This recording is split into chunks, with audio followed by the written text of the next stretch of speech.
नमस्कार। जय जगन्नाथ। पवित्र रामनवमी आपण समस्त को शुभेच्छा और अभिनंदन।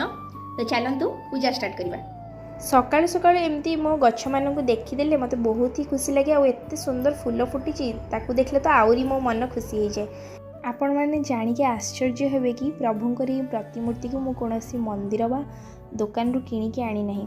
याकू तो मो सासू माटी तलु पाइथिले। मु आ मो सासू एमती बालकनी रे बसिकी थरे जप करूथाओ तो मो गमला रे तुलसी गछ लागि थाए सेथरे किछि नुआ माटी आनिकी मो ससुर पकई थांती। तो हठात कि ना नजर को आसला मो सासूंकर केमती गोटे मूर्ति देखा जाउछि। तो मो सासू कहले छुआ देखिलु एठी माटी रे केमती गोटे पोता है कि कौन मूर्ति अच्छी ना कौन अच्छी। तो सेता बड़े ये प्रतिमूर्ति पूरा कला मुगुनी पत्थर भलिया देखा जाउथिले। तो मु माटी खोलिकी टिके टिके खाली ऊपर को देखा जाउथिले।